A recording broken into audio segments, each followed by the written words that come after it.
Salut les espionnes! Et salut les espions, on est toujours dans la continuité de nos vidéos Team Time sur 1 et 2 Timothée, le programme des vacances. Donc toujours sur la suite du témoignage, on a parlé dans la vidéo précédente de différentes sphères dans lesquelles notre témoignage doit s'exprimer. Aujourd'hui on aimerait parler du témoignage qui doit s'exprimer dans la famille. Paul déclare dans 1 Timothée au chapitre 5, « Si quelqu'un n'a pas soin des siens, notamment de ceux de sa famille, il a renié sa foi et il est pire qu'un infidèle. » Donc il est réellement important d'honorer sa famille, de s'occuper de sa famille et de témoigner sa foi dans sa famille. C'est important parce que c'est le Saint-Esprit qui parle par la bouche de Paul. La Bible déclare « N'attristez pas le Saint-Esprit », que c'est une grande faute. Et là le Saint-Esprit fait clairement comprendre que lorsque on n'a pas soin des siens, notamment de ceux de sa famille, alors c'est très grave devant le Saint-Esprit. C'est l'équivalent de renier sa foi et finalement d'être considéré comme un infidèle, même pire. Donc c'est quelque chose à considérer. Aujourd'hui, on aimerait vous parler de comment manifester le témoignage dans sa famille. On voit souvent quelque chose dans la société qui est un fait quand même courant, commun, c'est que les personnes ont un comportement en dehors de la maison et un autre à la maison. Des personnes peuvent avoir des conflits, par exemple entre mari et femme ou autres, et comme on dit souvent, le facteur passe, il frappe, tu ouvres la porte et d'un coup devant le facteur tu as un autre visage. Tu prends plus sur toi, tu te retiens, tu fais preuve d'un comportement correct. Et on retrouve malheureusement ce même type de situation dans le milieu chrétien. Par moment, on va pouvoir exprimer notre christianisme, comme on l'a dit dans la vidéo précédente, auprès de la société. On va se retenir dans certaines situations, on va prendre sur nous. Pourquoi? Parce qu'on va se dire, ben là, je fais un témoignage au nom de Christ, il faut que je fasse un effort, je ne veux pas salir l'évangile. Et tu te dis, purée, si je fais une faute devant eux, alors ça sera fini, j'aurai peut-être plus jamais l'occasion de leur prêcher. Et des fois, tu es plus indulgent envers toi-même lorsqu'il s'agit de ton comportement auprès de ta famille, en te disant, bah eux, ils sont chrétiens. Donc ils comprendront, ma femme elle-même, etc., etc., et mes enfants, de toute façon, seront mes enfants demain. Mais au contraire, la Bible déclare qu'on doit déjà prendre soin des nôtres, répondre à nos besoins, et ensuite, avec le surplus, on répondra aux besoins des autres. Le besoin de sa famille, ça fait partie de tes propres besoins.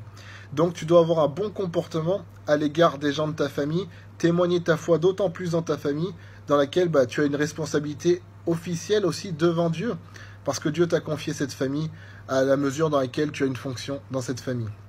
Par exemple, on voit au niveau des hommes, la Bible déclare, par la bouche de l'apôtre Pierre, le Saint-Esprit dit « Ne faites pas ressentir votre mauvaise humeur à vos femmes. » Pourquoi? Parce que ça mettra une opposition à vos prières. Lorsque tu rentres et que tu agis avec un mauvais comportement, tu fais ressentir ta mauvaise humeur à ta femme, sache qu'il est officiel dans la parole de Dieu, qu'il y a quelque chose, un obstacle, un argument qui se place entre toi et Dieu au niveau de tes prières. Donc tes prières sont peu, si ce n'est pas écoutées, peu ou pas efficaces. Donc finalement, pardonnez-moi l'expression, mais c'est se tirer une balle dans le pied que d'agir comme cela. C'est vraiment se ralentir dans sa marche et c'est finalement se faire du mal à soi-même. Donc, en tant que mari, on doit avoir ce comportement correct et d'amour à l'égard de nos épouses. Manifester Christ, la Bible dit que l'homme doit aimer sa femme comme Christ a aimé l'Église. Donc là aussi, on doit témoigner Jésus-Christ dans nos rapports, par exemple, avec notre femme. Et pour les femmes, c'est un petit peu la même chose aussi, en fait, qu'on soit...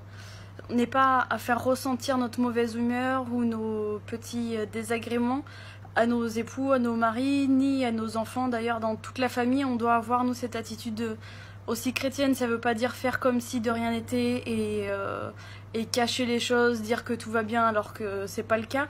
Mais c'est simplement qu'on doit apprendre à faire les choses dans l'ordre. C'est-à-dire qu'avant d'aller faire un reproche à un membre de la famille ou à votre époux, allez parler avec Dieu, allez parler avec Jésus, allez remettre déjà les situations entre ses mains à lui, parce que dans le fond, c'est lui qui va pouvoir agir, résoudre le conflit. Et après, vous pouvez en parler avec les membres de la famille. Mais la première chose à faire, comme dans toute situation d'ailleurs, c'est de toujours aller remettre les choses entre les mains de Dieu, entre les mains de Jésus, et prendre le temps aussi d'être à l'écoute de ce que Dieu va nous dire. Parce que dans le fond, c'est peut-être toi ou moi qui avons un problème directement dans notre attitude, dans notre cœur, qui fait que ça peut engendrer ensuite des conflits avec les autres. Et c'est cette première chose-là déjà qu'il va falloir régler. Est-ce que moi, j'ai pas quelque chose au fond de moi, une petite rancœur, une petite amertume, qui fait que de temps en temps, ça peut déclencher des conflits, déclencher des histoires. C'est la première chose à régler, et ça se règle entre toi et Dieu. Et pareil, dans les conflits que tu peux avoir avec les membres de la famille, toujours remettre ça entre les mains de Dieu et aller voir avec Dieu en premier. Comme dans l'histoire de Marthe et Marie, Marthe s'est pas adressée à Marie quand elle a dit à Jésus mais pourquoi je suis la seule à devoir faire le service. Elle est allée parler avec Jésus directement. Elle n'a pas fait de reproche à sa sœur directement, elle est allée parler de son problème avec Jésus. Et c'est comme ça qu'elle a pu avoir la bonne solution à appliquer dans son foyer.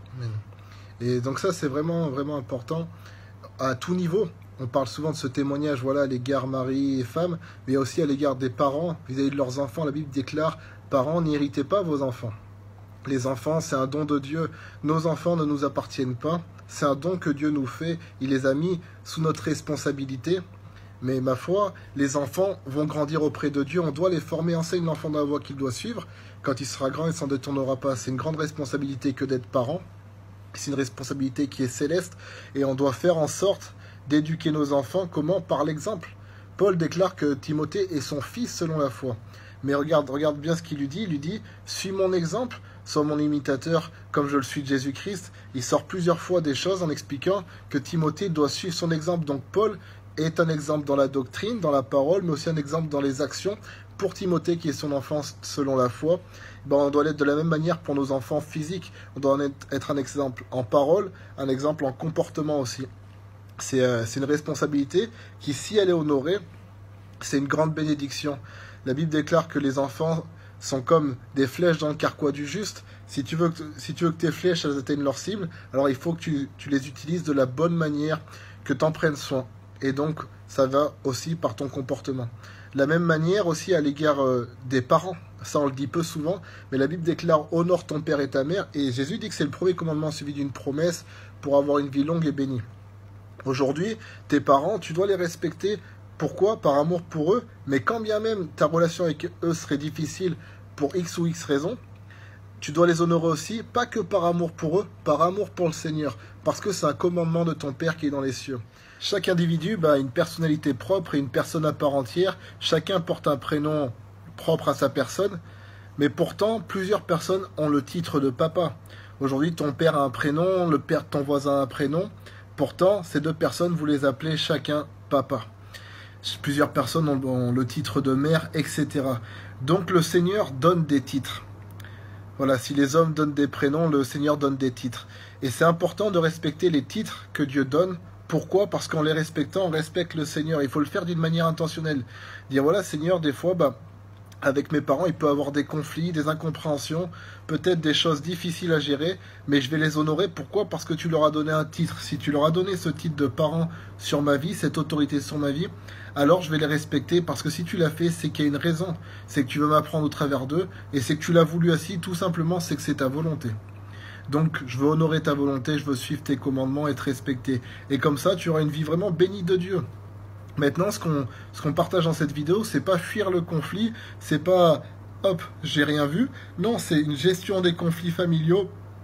Comment? Par la parole de Dieu. La parole de Dieu nous dit de nous pardonner les uns aux autres, nous dit aussi de parler, de mettre en lumière les choses qui doivent être mises en lumière, mais dans la paix, la tranquillité, dans la piété, comme on a parlé dans la vidéo précédente, et dans l'honnêteté aussi. Donc, respectons les titres que Dieu donne dans nos familles, les différentes fonctions que tout à chacun a. Respectons-nous aussi en tant qu'individu, au-delà du titre. Et voilà, en tout cas, témoignez de votre foi chrétienne dans votre famille. Ça serait une grande bénédiction. Dieu a toujours choisi des familles pour expandre son royaume. Donc, le diable cherche à fragiliser les familles, parce que s'il fragilise les familles, alors on est un mauvais témoignage pour les gens du dehors, on est un mauvais témoignage dans le monde spirituel, et finalement tout ce qu'on aura fait, on l'aura fait en vain, parce qu'on sera pire que des infidèles, et ce sera comme si on avait renié notre foi. Donc malheureusement, ça n'aura servi à rien. A contrario, si on respecte nos familles, si on fortifie nos familles, alors l'impact sera grand, toute la Bible en témoigne, et la gloire de la dernière maison sera plus grande que celle de la première. Donc je vous laisse imaginer, même si on ne peut pas l'imaginer, la grandeur du témoignage qui émanera de notre famille. Voilà, soyez bénis. Bye bye.